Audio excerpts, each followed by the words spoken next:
جو آپ کی خدمت میں آج پیش کرنا مقصود ہے وہ شراب کے تعلق سے ہے۔ جی ہاں، ہم سب جانتے ہیں ام الخبائث ہے۔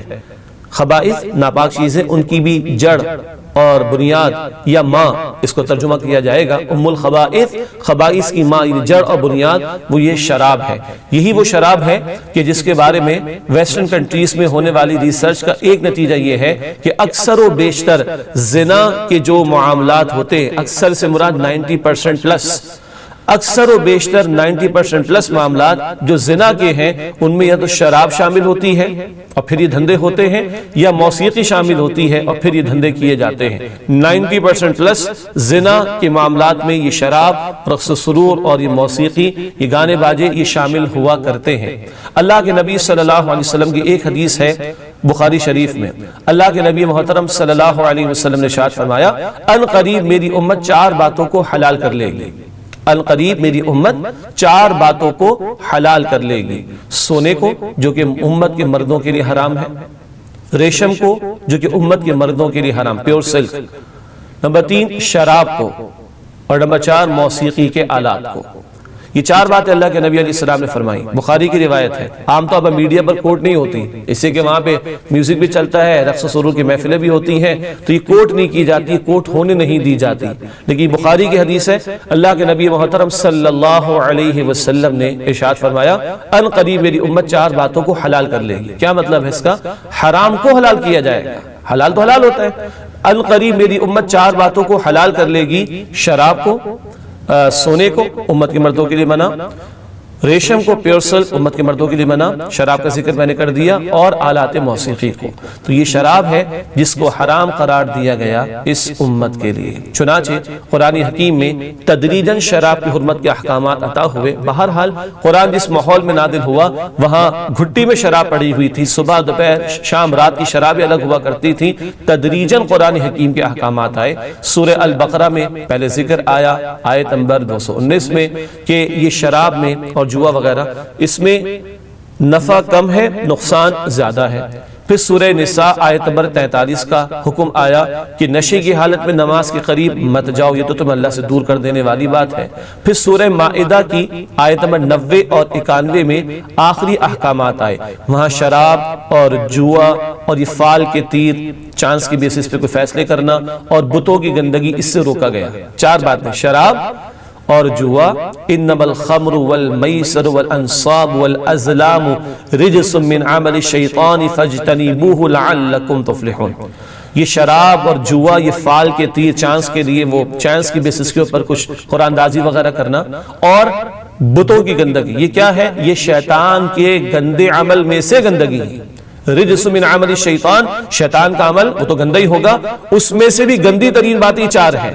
تو 4 باتوں کو ایکویٹ کیا، بتوں کی گندگی، فال کے تیر ان کی گندگی، شراب کی گندگی اور جوئے کی گندگی۔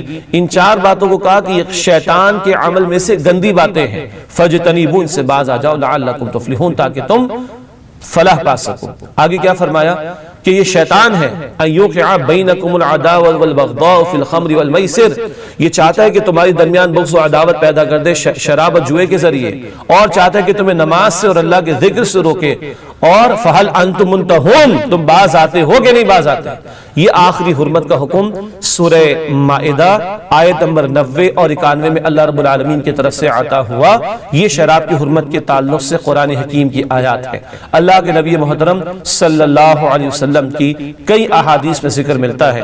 ایک حدیث میں تو 10 قسم کے امور کا ذکر ہوا۔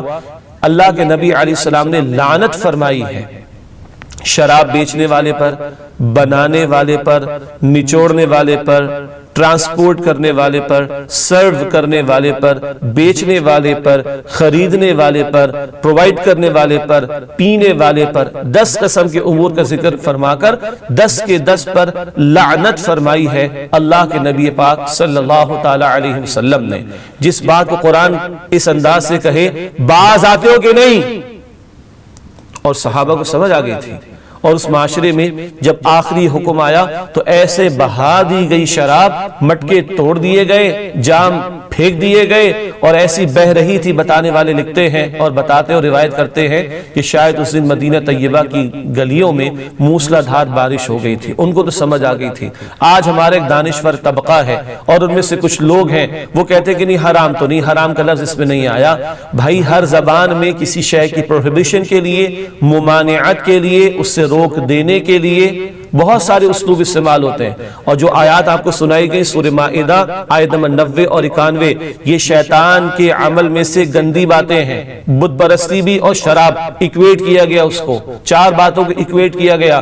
بعض آتے ہو کہ نہیں یہ اللہ کی طرف سے انداز, نماز سے روکنے والی شے, یہ اللہ کی یاد سے روکنے والی شے, یہ شیطان تمہارے درمیان بغض و عداوت پیدا کرنا چاہتا ہے اس کے ذریعے سے. فَهَلْ أَنْتُمْ مُنْتَهُونَ, تم باز آتے ہو کہ نہیں. اور اللہ کے نبی کی وہ حدیث پیش کر دی گئی, ان قریب میری امت 4 باتوں کو حلال کر لے گی جن میں شراب بھی شامل ہے.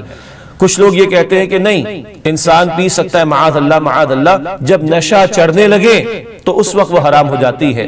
یہ وہ لوگ ہیں کہ جو اس قدر پیتے ہیں کہ ڈھیٹ ہو چکے ہیں اور زندگی تو اپنی برباد کر رہے ہیں مگر لوگوں کے ذہنوں کو بھی خراب کرنا چاہتے ہیں. ان کی عقل کے مقابلے میں اللہ کے نبی کی حدیث کو سنیے صلی اللہ علیہ وسلم. ان کی عقل کے مقابلے میں اللہ کے نبی علیہ السلام کی حدیث کو سنیے جو جامع ترمذی میں آئی. اللہ کے نبی محترم صلی اللہ علیہ وسلم نے ارشاد فرمایا, جامع ترمذی کی روایت ہے, جس شے کی زیادہ مقدار نشہ پیدا کرتی ہے اس کی تھوڑی سی مقدار بھی حرام ہے. جس شے کی زیادہ مقدار نشہ پیدا کر دے اس کی تھوڑی سی مقدار بھی حرام ہے. تو کوئی یہ کہے کہ 2 پیک پینے کے بعد مجھے نشہ چڑھتا ہے پھر حرام ہوگی, تو اللہ کے نبی کی حدیث ہم نے آپ کو سنائی کہ زیادہ پینے سے یا جس شے کی زیادہ مقدار سے نشہ پیدا ہو اس کی تھوڑی مقدار بھی حرام. تو بالکل قطعاً حرام قرار دیا گیا ہے ہماری شریعت میں شراب نوشی کو, شراب کے طرز عمل کو. اللہ تعالی ہماری حفاظت فرمائے, اللہ تعالی ہماری حفاظت فرمائے.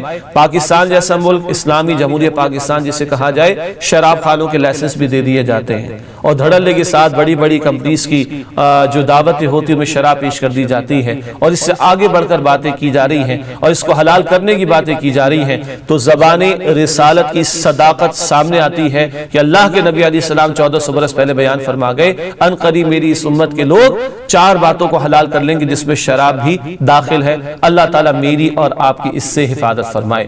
اللہ کے نبی علیہ السلام کی تعلیم اور صحابہ کرام کے اجماع سے شراب پر دنیا میں سزا کا نفاذ یہ بھی ثابت ہے.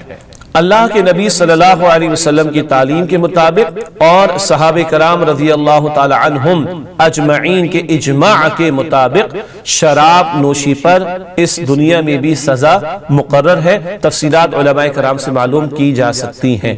اللہ تعالی ہم سب کی حفاظت فرمائے شراب کے ہر پہلو سے کہ ہم کہیں خدا نخواستہ اس میں ملوث ہو جائیں, معاذ اللہ ثم معاذ اللہ, اور پھر انسان کی عقل بھی معاف ہو اور وہ زبان پر بد کلامی بھی لے کر آئے. ایک یہ ام الخبائث وہ شے کہ جس سے اور بہت سارے گناہ جنم لیتے ہیں. بندہ اللہ کی یاد سے بھی دور ہوگا, اس کی عقل کا بھی وہ ستیہ ناش کرے گا, اپنے جسم کو بھی وہ برباد کرے گا, زبان پر وہ بد کلامی لے کر آئے گا اور نہ جانے کتنے گناہوں کے اندر مبتلا ہوتا چلا جائے گا. اللہ تعالی ہم سب کی حفاظت فرمائے. سبسکرائب کیجئے ہمارے چینل اور دبائیے بیل کا آئیکن تاکہ آپ کو ریگولر نوٹیفیکیشن اپڈیٹس مل سکے.